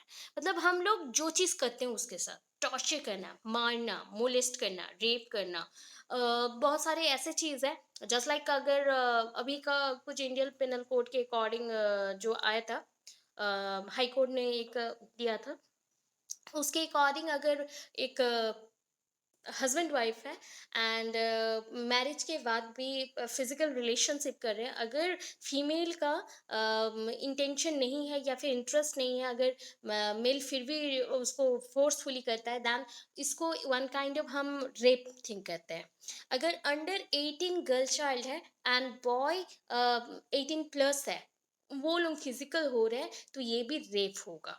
तो ये सारा केस आया था, ये सारा वायलेंस में ही आप लिख सकते हो, दावरी का ही लिख सकते हो। तो ये आप जो पढ़े अभी प्रीवियस वाला क्राइम रिलेटेड, उसी को मेंशन करोगे, बस वायलेंस का थोड़ा सा डेफिनेशन ऐड कर दोगे, और कुछ नहीं चाहिए एक्स्ट्रा। इसलिए देखो यहाँ पे रेप का इतना लिखा है, तो इतना रेप के बारे में नहीं लिखना पड़ेगा, वो लोग देखते भी नहीं है। सिर्फ लिख दीजिएगा कि बहुत सारे टाइप्स के रेप्स होते हैं, battering rape, gang rape, obsessive rape, force only rape और फोर्सफुल रेप, मैरिटल रेप जो मैरिज के बाद फोर्सफुली होता है, force only rape, husband use the minimum amount of force necessary to coerce his wife, मतलब ज़्यादा नहीं, मैक्सिमम लेवल का टॉर्चर नहीं करेंगे, फिर भी ऑब्सेसिव रेप यहाँ पे मतलब टॉर्चर करके, सपोज कोई एक लड़की को आप पसंद कर रहे हो एंड वो आपको मना करिए, तो एसिड अटैक जैसे होता है वैसे टाइप का फिजिकल वायलेंस के साथ रेप करना, जैसे कि केस हुआ था दिल्ली में, आपको पता है, वैसे ही। And gang rape, gang rape तो अभी दिल्ली में देखो, government of India and government of Delhi इसको प्रोटेस्ट करते हुए बहुत ज़्यादा ही अभी बहुत स्ट्रिक्ट आईपीसी सब रखे हैं, सेक्शंस रखे हैं, बट पहले बहुत कुछ हो चुका है, आप लोग जानते ही हैं। और कुछ नहीं लिखना है, ये सब उतना ज़्यादा नहीं लिख के आप क्राइम बारे में ही लिख दोगे तो उतना बेटर है। ये सब थोड़ा सा घुमा फिरा के सेम चीज़ को ही लिख रहा है। अभी ये क्वेश्चन तो ख़त्म हुआ, और एक इम्पॉर्टेंट क्वेश्चन यूनिट 2 में था, that is 2.2 factors affecting gender discrimination. Gender discrimination का मैंने पहले भी आपको पढ़ाया था। अभी ना मेरा फटाफट से अपना नोट्स आपको देती हूँ, इसके अकॉर्डिंग सारे पॉइंट्स को थोड़ा थोड़ा थोड़ा थोड़ा मैं आपको बताते जाऊँगी। ऑलरेडी हमने डिस्कस किया है इसके ऊपर, उतना ज़्यादा तो नहीं लिखना है, आपको 4 पेज लिखना है, 4 से 5 पेज, याद है ना? तो उसी के अकॉर्डिंग आप डायरेक्ट जाओगे, क्या क्या फैक्टर्स होंगे। पहले तो हमें क्या लिखना है कि जेंडर क्या होता है, ठीक है, इंट्रोडक्शन के अकॉर्डिंग जेंडर रोल क्या होता है, आपको पता है ऑलरेडी कि ये gender role is a set of societal norms dictating what types of behavior are generally considered acceptable, appropriate or desirable for a person based on their actual or perceived sex। आपने जो sex लिया है, that means by birth आपको given हुआ है, उस sex के according आपको कौन से रोल्स मिल रहे हैं, कौन से टाइप के एक्टिविटीज करने हैं परफॉर्म। देन मीनिंग में भी वैसे मेंशन है। तो ये जेंडर रोल डिटरमाइन कैसे होता है, दो वे से होता है। ये सीटेट का एक इम्पॉर्टेंट क्वेश्चन है कि जेंडर रोल्स डिटरमाइन करता है कौन। दैट इज टू फैक्टर्स हैं। First factor is biology, that is called genetical also, sometimes इसको हम जेनेटिकल भी बोल सकते हैं, जीन के थ्रू आता है, बायोलॉजिकल जो कैरेक्टर्स है पेरेंट्स से, तो उससे हमारा सेक्स डिटरमाइन हो जाता है। सेकंड थिंग होता है सोसाइटी, सोसाइटी कंस्ट्रक्टेड, ठीक है। अगर आपको सबसे पहले बोला गया कि सबसे पहले फर्स्ट कौन आएगा, सोसाइटी आएगा, ठीक है, सोशल कंस्ट्रक्शन। क्योंकि कुछ लोग ऐसे भी होते हैं जो कि दोनों सेक्सेस के साथ जन्म होते हैं, बट सोसाइटी उसको डिटरमाइन करता है कि तुम गे हो या हिजड़ा हो या कुछ भी हो। तो ऐसा बाइसेक्सुअल्स हो क्या क्या हो, तो ये चीज सोसाइटी डिसाइड करता है, सोसाइटी और सोशल कंस्ट्रक्टेड। तो इसके अकॉर्डिंग दो कैरेक्टर्स आते हैं, मॉस्कुलिनिटी एंड फेमिनिनिटी। मॉस्कुलाइन कैरेक्टर, मॉस्कुलेचर बॉडीज, ठीक है। अभी मॉस्कुलेचर बॉडीज अगर फीमेल्स का भी हो गया, दैट मीन्स उसका भी मॉस्कुलिनिटी कैरेक्टर आ गया, जो कि मेल को रेफर किया जाता था। अगर फेमिनिज्म पे जाते हैं तो फेमिनाइन कैरेक्टर जो लड़कियों को थोड़ा सा सुंदर बॉडी टाइप एक मेंटेन करता है, आइडियोलॉजी देता है, वैसा टाइप का बॉडी को हम मेंशन करते हैं। According to Stephen James mention है, द रोल और behaviour learn by a person as appropriate to their determined by the prevailing cultural norms. मतलब कल्चर में जो चला आ रहा है, कल्चरल जो नॉर्म्स है, उसके अकॉर्डिंग एक इंसान को उसके सेक्स को डिफाइन करते हुए जो कैरेक्टर मिलते हैं उसको हम जेंडर रोल्स बोलते हैं। WHO नहीं देना पड़ेगा, कोई एक आप दोगे हो जाएगा। अभी स्टार्ट करते हैं हम पहला, फिजिकल फैक्टर। इसको हम बोल सकते हैं ना, थिंकिंग के ऊपर आता है, ये दिमागी थोड़ा इशू है। तो आपको पता है, स्टोरी सुनो अभी। तो पहले का जो ट्रेडिशनल जेंडर कंसेप्ट है और फिजिकल थिंकिंग है, अच्छा what do you mean by physical? Outer appearance को हम फिजिकल बोलते हैं, राइट? तो उसके अकॉर्डिंग दो चीज आता है, मैन एंड वुमेन, ठीक है, मैन एंड वुमेन। अभी मैन एंड वुमेन में से आपको मैंने कैरेक्टर दिया था, role of man and role of women, वही चीज है, responsible for the taking care of the family financially, responsibility of guiding the family and to take the final decision, whereas female क्या करेंगी ना, in charge of house hold activities, घर का सारा काम करेंगी, responsible for the taking care of the family members emotionally, nursing the family members. हो गया, ये हो गया आपका फिजिकल। मतलब आपको ना हाफ हाफ पेज का दे रही हूँ, क्योंकि ऐसा चीज है, दो दो आपको अगर क्वेश्चन आ गया, सपोज फिजिकल फैक्टर के बारे में लिखो, आप क्या करोगे, what do you mean by gender, what is the difference between the gender and the sex, उसके बाद डायरेक्ट ही आ जाओगे जेंडर रोल्स, उसके बाद आप फिजिकल का डिफाइन करोगे। 1.5 पेज क्या, 1.5 से 2 पेज आ जाएगा। आपको हर एक फैक्टर के लिए वैसे ही लिखना है। अभी देखो, हाउ रूल्स आर लर्न, क्योंकि मैं गूगली भी दे रही हूँ कि आपको समझ आए कि क्वेश्चन और किस पैटर्न में आ सकता है। तो थोड़ा सा है, how rules are learn from society, ये हो गया सोशियोलॉजिकल फैक्टर। मैंने पहले भी बोला, gender roles are passed inherently. आपको पता है gender roles one generation to next generation move करता है। प्लस ये क्या होता है, सोसाइटी के अकॉर्डिंग भी मूव करता है। सोसाइटी जैसे हम बोले ना, कल्चर सोसाइटी का हार्ट है, हार्ट बीट जैसा चलता है। उसके जो नॉर्म्स होते हैं, रेगुलेशंस होते हैं, उसी के अकॉर्डिंग ये ट्रांसमिट होता है। सपोज एक बच्चा, from the age of 3 children are able to start becoming aware of difference between the girls and boys. अगर एक 3 साल का बच्चे को बोलोगे कि तुम कौन हो ना, मैं गर्ल हूँ, तो मैं गर्ल क्यों हूँ, बिकॉज मेरा बॉडी में ना मम्मी जैसा है, मेरा बॉडी ऐसा सॉफ्ट सॉफ्ट है, मेरा हेयर्स है ऐसा वैसा, ठीक है। अगर बॉय को बोलो, मैं पापा जैसा हूँ, मैं ऑफिस जाऊंगा, मैं लड़का हूँ, किसने बोला, मम्मी ने बोला। तो देखो, सोसाइटी ने कंस्ट्रक्ट कर दिया, गर्ल्स एंड बॉयज के अंदर जो कैरेक्टरिस्टिक्स है, सोसाइटी ने उसको डिफर कर दिया। For example, Lucy may continually or continuously be dressed in pink, purple and different type of outfits उसको हम दे दिए, while her brother Jack is given blue and grey ones। अगर उसको फ्रॉक देता हूँ या देती हूँ, तो वो पिंक पर्पल यही कलर पहनेंगे, पहनाया जाता है उसको, गर्ल को।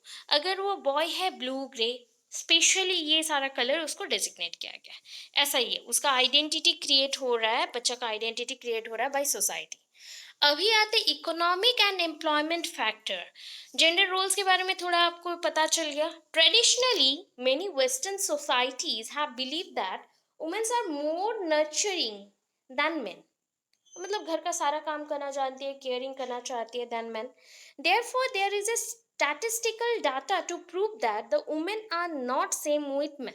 इसलिए statistical data दिखाया गया हाउस होल्ड एक्टिविटीज के ऊपर, बिकॉज ये डिवीजन ऑफ लेबर है वर्क प्लेसेस में, हाउस एक्टिविटीज में, स्कूल्स में, एजुकेशन रिलेटेड सब में, कि वुमेन्स मतलब सिमिलैरिटीज में नहीं आ रही, इक्वलनेस में नहीं आ रही मेन के साथ. तो एग्जाम्पल्स बहुत सारे मैं दे रही हूँ. On an average day 83% of women and 65% of men spend some time doing household activities such as housework. तो हाउसवर्क में 65% men and 83% women अपना टाइम देते हैं. जैसे कि lawn care, cooking, other house hold activities. ये कहाँ पे है? वियतनाम का है. अगर मैं देखूँ ऑन एन एवरेज चाइना में 19% men did houseworks or the household activities and 49% women did their work in the house or kitchens. Okay. India में अगर देखा जाए ये पूरा ही हाफ हाफ रेशियो में चल रहा है. 40% man and house hold activities में अगर लिंक्ड है, अब 88% फीमेल्स और वुमेन्स इंडिया में हमेशा किचन में ही घुसे रहते हैं. According to the traditional view, 80% men said, 80% men बोलते हैं उनका कैरियर बहुत इम्पोर्टेंट है, बिकॉज वाइफ इम्पोर्टेंट नहीं है क्योंकि उसको घर नहीं चलाना है, हमें घर चलाना, फाइनेंशियली सब कुछ हमें देखना है, तो हम उनसे बेटर है. एंड ये उनका कहना है. ठीक है, ये इतना पॉइंट्स हैं, इतना पॉइंट आप करेंगे तो हो गया. ठीक है, 1.5 पेज का. देन अभी आते हैं रिलीजियस फैक्टर के अकॉर्डिंग. आपको पता है रिलीजियस जो गॉडली बिहेवियर्स होता है उसमें भी दो टाइप्स के फीमेल मेल गॉड्स दोनों होते हैं. एक को हम गॉड बोलते हैं, एक को हम गॉडेस बोलते हैं. तो उनका जो डिपिक्शन है इंडिया में, इंडियन रिलीजियन के अकॉर्डिंग, ये भी टू टाइप्स का है, इंटरनल है, एक्सटर्नल है. Internal issues studies from the perspective of religious believe. हम क्या बिलीव करते हैं, कौन सा प्रैक्टिसेस करते हैं, उनके रोल के अकॉर्डिंग, राइट्स के अकॉर्डिंग, उनके education related, worship between man and women, किसको पूजा करना चाहिए किसको नहीं. जैसा होता है ना, जस्ट लाइक हनुमान जी है, बजरंगबली, तो उनको कौन पूजा करेगा? उनको सब मेल पूजा कर सकते हैं, फीमेल नहीं कर सकते. बट ऐसे भी हनुमान भक्त हैं जो लड़कियां हैं वो भी पूजा करते हैं. ठीक है, तो इसमें हम जो कंफ्यूजन्स ला रहे हैं ये चीज होता है इंटरनल. एक्सटर्नल रिलीजियस इश्यूज क्या है? ये स्टडीड होता है from the perspective of the family structure, homosexual relationship और एबॉर्शन. बहुत ज़्यादा ही आता है कि अरे तुम बांझ है, तुम पूजा नहीं कर सकते, अरे तुम एबॉर्शन हुआ है तुम्हारा, तुम तो मेल चाइल्ड दे नहीं सकती ना, इसलिए तुम पूजा मत करो, तुम यहाँ नहीं जाओ वहाँ नहीं जाओ, ऐसा टाइप के. तो इंडियन रिलीजियन बोलता है अकॉर्डिंग टू ऋग वेदा. अब ऋग वेदा जानते हो, सबसे पुराना वेद है. The most prominent avatars of Vishnu and traditional religious Jainism leaders are men. Rig वेदा बोलता था जो सबसे पुराने अवतार है भगवान के और जैनिज्म में भी जो लीडर्स थे वो सारे पुरुष हैं. बुद्ध के अकॉर्डिंग चलेंगे, बुद्धा ने क्या बोला है? बुद्धा ने बोला man and women are equal capable of attaining nirvana, that is a moksha. इनके अकॉर्डिंग दोनों को ही समान अधिकार है मोक्ष प्राप्त करने के लिए. फिर देखो देवी सुक्त हिम और ऋग्वेदा, उसमें क्या लिखा गया है? दैट इज, ये भी एक हिंदुइज्म स्क्रिप्चर ही था, उसमें मेंशन है that feminine energy as the essence of universe. ये जो पूरा यूनिवर्स चल रहा है ना, उसका अगर सेंट्रल कोड देखते, एक बोल सकते हैं ना महक, या फिर एक फेमिनाइन कैरेक्टर, ये पूरा जो है यूनिवर्स को जो एनर्जी मिल रहा है, एवरीथिंग जो है, ये एक क्या है? फीमेल है, फेमिनाइन है. जैसे ये अर्थ को हम फीमेल बोलते हैं, मेल नहीं बोलते. ये इसके अंदर जो भी हम हैं उसी के ही डांस है, एंड उनको ही हम देखेंगे. भगवान नहीं देखे, अर्थ को तो देख रहे हो, अर्थ को फील भी करो, उस पे खड़े हो तो उसको पूजा करो, वो फेमिनाइन एसेंस है.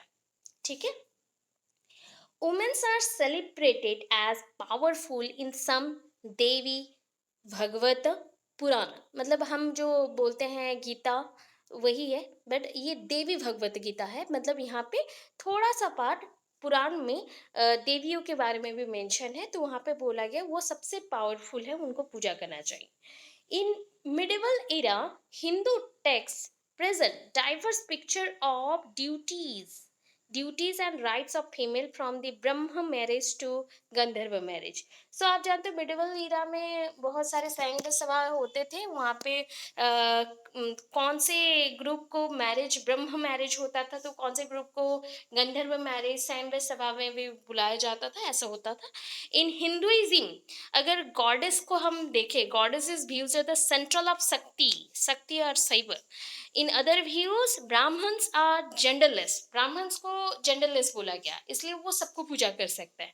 And some gods are androgynous, ऐसे भी बोला गया जैसे कि शिव होते हैं अर्ध नर नारीश्वर, ठीक है, क्योंकि इनको बोला गया एंड्रोगाइनस, हाफ पुरुष भी है हाफ स्त्री भी है, तो इसके according.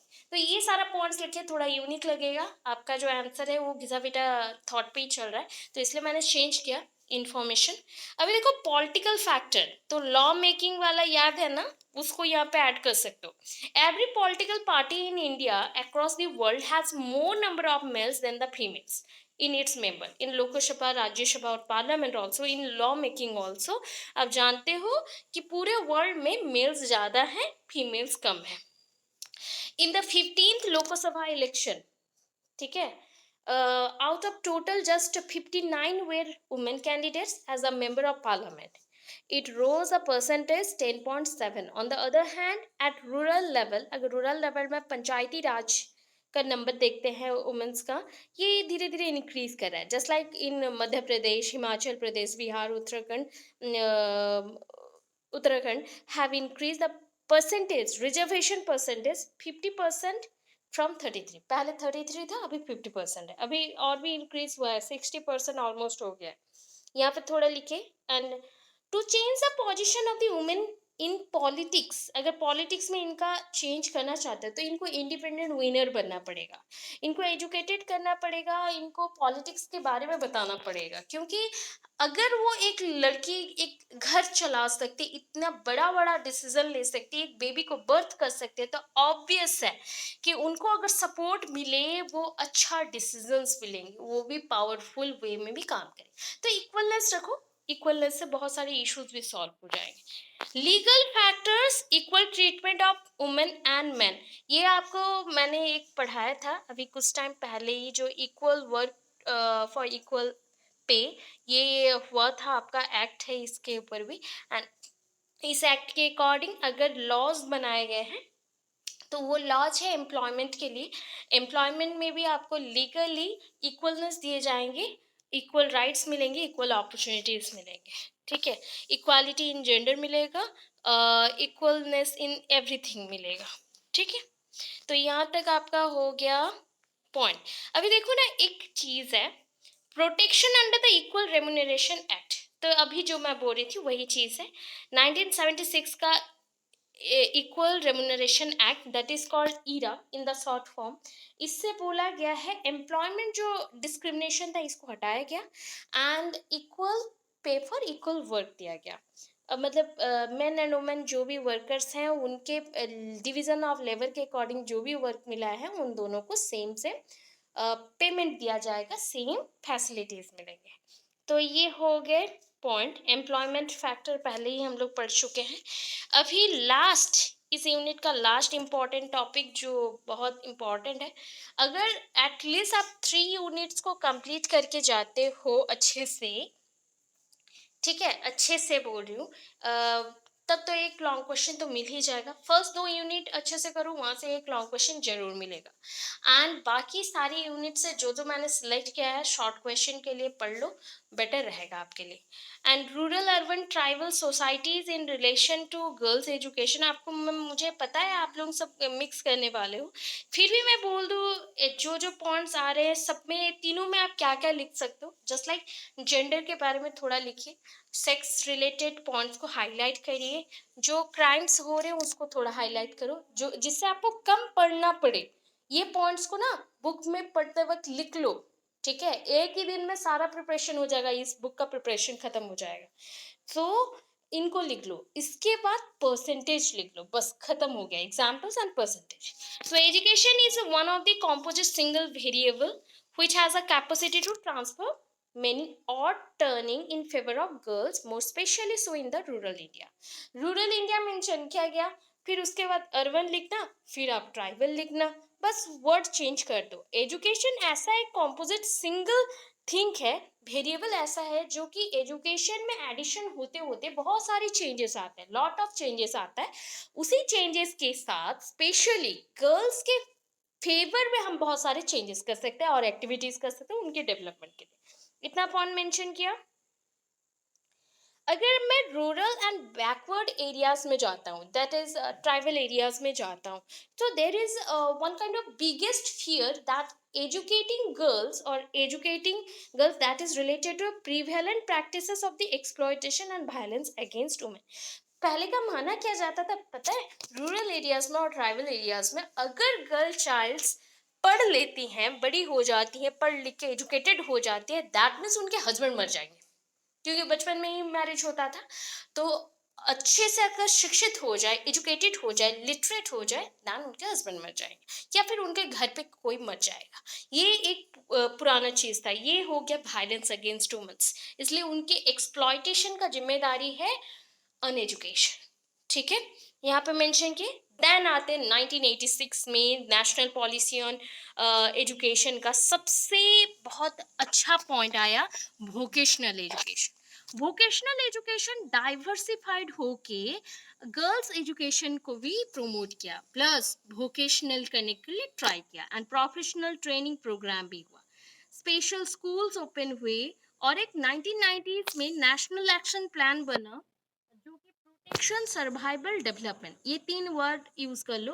PSD, PSD not PhD, that is PSD, PSD, protection survival and development. ये इंडिया में करने के लिए 1990s में फोकस किया गया एंड नेशनल एक्शन प्लान बनाया गया, जिसके थ्रू स्पेशल स्कूल्स ओपन किए गए जिसमें डिफरेंट टाइप ऑफ स्किल्स सिखाया गया, nutritious cooking, sewing, home economics, child development etcetera. Specially इन गर्ल्स को सिखाया गया विलेजेस में, जो कि 12 से 20 साल के हैं. ठीक है, यहाँ तक मेंशन किए, जो कि आप ना रूरल एंड ट्राइबल बोथ में यूज कर सकते हो. मैं आपको हिंट देते जा रही हूँ बार बार, इसलिए मैं बोली थी कि एक दो यूनिट नहीं, सारे यूनिट्स कंप्लीट हो जाएंगे अगर आप 4 घंटा 5 घंटा अच्छे से पढ़ लेते हो, दिमाग शांत करके सब कुछ याद रह जाएगा. There are 4 major barriers for the girls education in the rural India. जहाँ पे रूरल है वहाँ पे ट्राइबल लिख देना. हाई ड्रॉप आउट रेट, ये ट्राइबल में भी हो जाएगा. क्यों? देखो, अगर हाई ड्रॉप आउट रेट होता है, कि मैं पहले भी बोल चुकी हूँ, गर्ल्स हो गए तो आपके घर में अगर एक बेटा है एक बेटी है तो आप किसको पढ़ाने को ट्राई करोगे? सॉरी, चार्ज खत्म हो रहा. किसको पढ़ाने को ट्राई करोगे? आप सबसे ज्यादा पढ़ाने को ट्राई करोगे बॉय, गर्ल को नहीं, बिकॉज आप थिंक करते हो कि बॉय घर संभालेगा आपके बाद. तो इस वजह से हाई ड्रॉप आउट रेट रहता है. फिर गर्ल चाइल्ड्स को विद इन 5 किलोमीटर्स कोई स्कूल्स नहीं मिलते, होम एरियाज में कोई स्कूल्स नहीं मिलते, सो दैट उसको दूर छोड़ने के लिए जो पेरेंट्स हैं वो अनेबल होते हैं, बिकॉज दे थिंक दैट अगर बच्चे गए उसके साथ कुछ हो गया तो क्या करेंगे हम लोग. बहुत सारी चीज़ें हैं जिसके लिए ड्रॉप आउट रेट बढ़ गया. Priority to sons education compare to daughters education, अभी बोली, ये तो नेगेटिव पेरेंटल एटीट्यूड है. बहुत सारे एग्जाम्पल्स हैं, आप एग्जाम्पल्स दे देना. Lack of adequate number of female teachers, अगर एक स्कूल में कंफर्टेबल टीचिंग चाहिए सो दैट एक फीमेल टीचर बेस्ट रहता है, क्योंकि वो जस्ट लाइक मदर केयर करेंगे, वो मेल एंड फीमेल दोनों को केयर कर सकते हैं, स्पेशली फीमेल्स को, क्योंकि उनको मंथली प्रॉब्लम आते हैं, इश्यूज आते हैं, जो कि एक ग्रोइंग स्टेज लेडी का एक one kind of beautiful thing है. एंड जिसके वजह से बच्चे डर भी जाते हैं कि हमें क्या हो गया, क्या हम मरने वाले हैं, ऐसे भी थिंकिंग आते हैं. सो दैट उस चीज से ओवरकम करने के लिए स्पेशली हर एक स्कूल में एक एक एटलीस्ट उस टाइम पे तो एक एक टीचर चाहिए थे. अभी के टाइम पे बहुत सारे टीचर्स होते हैं गर्ल चाइल्ड्स के लिए, specially higher education, higher academic achievement के लिए. गर्ल्स एजुकेशन के साथ साथ हम जो पोटेंशियल बैरियर है गर्ल्स टीचर को भी, फीमेल टीचर्स को भी रखेंगे. जेंडर बायस इन करिकुलम्स के लिए एग्जिस्ट, अभी तक ऐसा कुछ कुछ करिकुलम में सब्जेक्ट्स आए हैं जहाँ पे हम ये चीज करते हैं, नहीं रानी लक्ष्मीबाई को बाद में पढ़ेंगे, पृथ्वीराज चौहान को पहले पढ़ेंगे। नहीं, हम शाहजहां के बारे में पढ़ेंगे बट मुमताज का जो सैक्रिफाइस है वो नहीं पढ़ेंगे। किरण बेदी कौन है, बुक में पढ़ा ही नहीं कभी। तो ये सारा पॉइंट ऑफ व्यू देखो, ये होता है जेंडर डिस्क्रिमिनेशन बहुत सारी चीज़ों में, वोकेशनल ट्रेनिंग में, इंजीनियरिंग के केसेस में। इंजीनियरिंग फीमेल्स कम करती हैं, मेल्स ज़्यादा करते हैं, क्यों? रीज़न क्या है, क्या पॉइंट है? यही चीज़ है। तो ये पूरा इंडियन टेक्स्ट बुक को आप हाईलाइट करके देख सकते हो इन 1980 से, कि ये सारा चलते ही आ रहा है, अभी तक भी चल रहा है। तो ये पॉइंट्स हैं। अभी देखो अर्बन सोसाइटीज में, अर्बन सोसाइटीज मतलब क्या है, डेवलप्ड हो चुका है, सिटीज हैं ये। आप जानते हो the urban society is the heterogeneous, because यहाँ पे वेराइटीज ऑफ पर्सन्स रहते हैं एंड सबका इकोनॉमिक कंडीशन सेम नहीं होता। एंड सेकेंडरी रिलेशन इसका क्या है पता है, ये ऑलवेज डोमिनेटिंग टाइप होता है। Urban society is far away from the nature and the natural environment. गांव में जैसे हम नेचर और नेचुरल वे से लिव करते हैं, बढ़ते हैं, आगे करते हैं, तो यहाँ पे नहीं है। यहाँ पे मास education wide spread in cities, complex multi group society है ये। तो ये पॉइंट आपने मेंशन कर दिया। अभी जो जो पॉइंट वहां लिखे थे यहाँ सेम लिखेंगे, बट ओनली एक चीज का कंपैरिजन कर देना, रूरल से यहाँ पे थोड़ा डेवलपमेंट हो गया। रूरल में अगर 90% इश्यूज रहते थे, यहाँ पे 50%, इतना याद रख लो।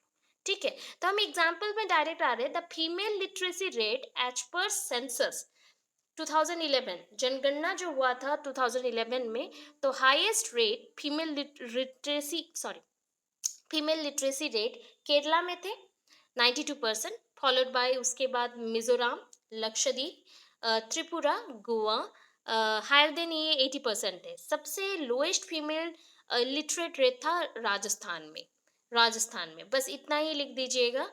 92% केरला है, केरला के बाद मिजोरम, त्रिपुरा, लक्षद्वीप, गोवा।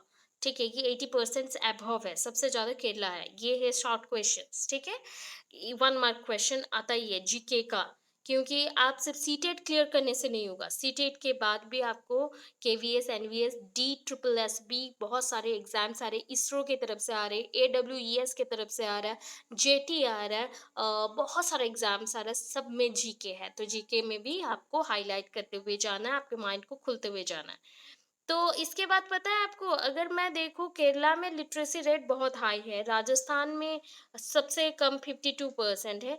पता है बिहार में राजस्थान से थोड़ा ज़्यादा है, उत्तर प्रदेश भी थोड़ा सा ज़्यादा है। दैट इज उत्तर प्रदेश में 59.3% एंड बिहार में 53.3%, बस इतना ही। बिकॉज देखे हो ना, यूपीएससी सबसे ज़्यादा बिहार में ही सब करते हैं। तो इसके वजह से क्या होता है पता है, डायरेक्टली अगर हम इलिटरेट होते हैं तो हमारा इन्फेंट मोर्टालिटी ज़्यादा आता है, हम बीमार ज़्यादा पड़ते हैं, बिकॉज हाइजीन का कोई ध्यान नहीं है, कुछ हेल्थ के बारे में हम कुछ भी नहीं जानते। सो दैट बहुत ज़्यादा इन्फेंट मोर्टालिटी होते हैं, बच्चे मर जाते हैं। ये हो गया केरला। ठीक है, सबसे हाईलाइट करते हुए हम गए केरला, मिजोरम, गोवा, लक्षद्वीप। ठीक है, उसके बाद हम आगे इधर नीचे आ जाओ थोड़ा सा। कहाँ पे सबसे कम है? राजस्थान में। उससे थोड़ा ऊपर है बिहार, उससे थोड़ा ऊपर है उत्तर प्रदेश। इतना याद रखो, खत्म। ट्राइबल सोसाइटीज में जो जो आपने पढ़ा था रूरल में, रूरल मीन्स गांव, ट्राइबल मीन्स आदिवासी जनजाति। ठीक है, तो वहां पे, ठीक है, एक्चुअली आदिवासी नहीं होता, अधिवासी। ठीक है, बहुत पुराने जनजाति जो होते हैं उसको हम आदिवासी बोलते हैं और ट्राइबल ग्रुप्स बोलते हैं। तो ये तो पहले से ही बैकवर्ड था, और भी बैकवर्ड है अभी तक। तो उसकी वजह से कंट्री का तो डेवलपमेंट नहीं हो पा रहा है, आप लिख सकते हैं। सो उनके लिए different type of independent norms, patterns, AIIMS लेके हमने एजुकेशन के थ्रू बनाया। पॉपुलेशन ऑफ एसटीज अभी जानते हो डिफरेंट स्टेट्स में, just like Andhra Pradesh, UP, ठीक है, ये सब में, महाराष्ट्र में बहुत ज़्यादा बढ़ गया है। सो अकॉर्डिंग टू 1991 सेंसस, ये 2011 नहीं है, 1991 सेंसस, अगर लिटरेसी रेट देखे शेड्यूल्ड ट्राइब का 29.6% था। एंड उसमें से 40.65% था मेल, 18.19% था फीमेल। ठीक है, ये इंडियन आर्टिकल 15 ए एंड 46 के according promoting education among scheduled tribe था, एसटीज के अंदर। तो ये पॉइंट्स लिख दे। Then facts remain that a large number of tribal women's in rural areas might have missed educational opportunities different stages and empower them varieties of skill training programs designed to be designed and organized। तो इसकी वजह से educationally ये backward जब रहते हैं तो इनके पता भी नहीं रहता ये ट्रेनिंग क्या होता है, इससे डेवलपमेंट क्या होगा। अभी बहुत डे बाय डे ग्रो हो रहा है। अभी women and girls status at present day और प्रेजेंट इन आवर सोसाइटी, यहाँ पे पूरा आपको ना अभी ट्राइबल पढ़े, अर्बन पढ़े, रूरल पढ़े, सबको थोड़ा थोड़ा करके हाईलाइट कर देना। वुमेन एजुकेशन जो पहले मैंने पढ़ाया है वहां से थोड़ा लिख देना, and need and importance of women education लिख देना। ये कंप्लीट हो गया 2.5 का भी आंसर। हाईलाइट करो माइंड को, फोकस करो। ये पेपर हार्ड नहीं है, इजी है। जो तो लिख नहीं सकते, जो पॉइंट में बोल रही हूँ उसको लिखो, मार्क्स अच्छे आएंगे, क्योंकि यहाँ पे पूरा गूगल और विकिपीडिया छाप दिया गया है, तो इसको हटाते हैं। ये यूनिट 2 कंप्लीट हो गया आपका, ठीक है। और यूनिट 3 का मैंने जो 3 टॉपिक दिया है, किरण वेदी ये वगैरह, वो ऑलमोस्ट हाफ एन आवर लगेगा। मैं आप लोग एग्जाम देने जाओगे उसी टाइम कर दूंगी, ठीक है। उसको आप पढ़ के भी जा सकते हो, थोड़ा थोड़ा हाईलाइट कर दूंगी 5-10 मिनट का, वो देख लेना, आप समझ जाओगे। अभी नेक्स्ट वीडियो में ये पार्ट 1 खत्म हुआ हमारा आज का, क्योंकि यूनिट 1, 2 एंड 3 का जो भी मैंने आपको मेंशन कर दिया वो आप खुद कर लोगे, मुझे पता है, तो उतना आप कर लेंगे। इसके बाद हाँ, यूनिट 5 का भी 5.4 भी खत्म हो गया। Gender as an influencing factor मैंने इसका भी बता दिया, जेंडर क्यों इम्पोर्टेंट है, पहला ही क्वेश्चन में बता दिया। बाकी अभी हमारे पास रह गया emerging trends in the field of girls education reservation, 5.2 करना है, एंड यूनिट 4 करना है। तो नेक्स्ट वीडियो में ये आ रहा है बहुत जल्दी, आज ही सब अपलोड होगा, एंड आई होप सारा वीडियोस आपको बहुत हेल्पफुल हो।